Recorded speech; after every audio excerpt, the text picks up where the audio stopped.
look at how government can influence aggregate demand.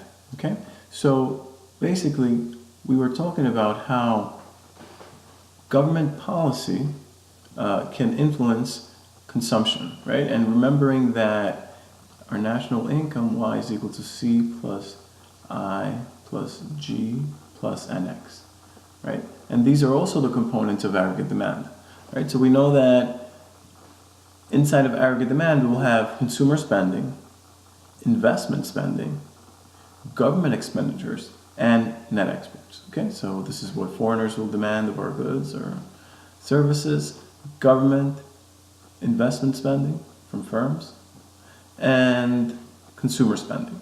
Okay, so now we look at aggregate demand, and if we look at that, we have on the y-axis the price level, which is measured by maybe the CPI or the GDP deflator. And here we look at quantity of output. Okay? And this would be real GDP. Okay? And we said that the aggregate demand curve is a downward sloping line. And what the government is looking to do via policy is to either stimulate the aggregate demand, or in other words, shift it to the right, or maybe contract aggregate demand by shifting it to the left. Okay? So there are policies that, government policies that can do this for us, right? So these policies could be via taxation or government expenditures. Okay? So since G is a component of aggregate demand, if the government wants to stimulate aggregate demand, it can increase government expenditures, therefore shifting the aggregate demand to the right. Okay? So, but a key thing here is that if, for example, the government decides to spend $20 billion, right? So if government spends $20 billion, the idea here is that the shift of the aggregate demand curve will not only be by the $20 billion of aggregate expenditure, but maybe by more. And this is what's called the multiplier effect. The reason that there's more is because, well, if the government spends $20 billion, let's say on Apple watches or something, right? You will know that now that $20 billion is going to generate more jobs, right? Now Apple needs to hire more people to produce those watches. Right? So these people that are hired, or maybe even the existing employees that are working more hours, now have more income. Okay? So here we know that these people that are going to make more money, they're also going to spend more. Okay? So these people are going to make money, they're going to get their paychecks, and then they're going to go out and buy more goods and services in other stores, which in turn is going to increase sales for those stores. They're going to need more people. They're going to need to hire more people, right? Which those people are going to make more money, and they're going to spend more.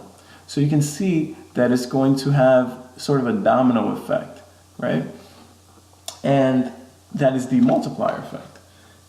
So we know that an additional $20 billion of expenditure, so let's say this is $20 billion, right? So the aggregate demand curve will shift by more than $20 billion because of the multiplier effect. So you might ask yourself, what is the total shift?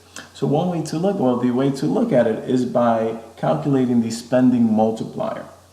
And the spending multiplier is going to tell us how much, what is the magnitude of the shift, right? So the spending multiplier will be, the multiplier will be equal to 1 over 1 minus the marginal propensity to consume. Okay? And the marginal propensity to consume is the proportion that one might spend for an additional dollar of income. So what proportion of an additional dollar of income you will spend? Okay? So let's say that the marginal propensity to consume is 0.75. That means for every additional dollar you earn, you will spend 75 cents. Okay? So if our MPC is 0.75, then the multiplier will be 1 over 1 minus 0.75. Yeah? And this will be 1 over 0.25, which is equal to 4.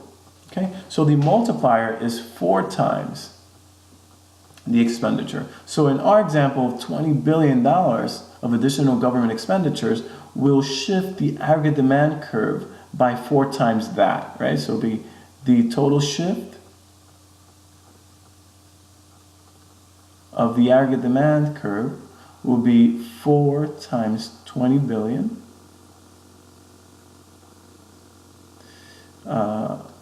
which is equal to $80 billion. Okay? So the entire shift, right, is not just the 20 billion, but there's an additional shift because of this multiplier effect, right? So as people make more money, they spend more.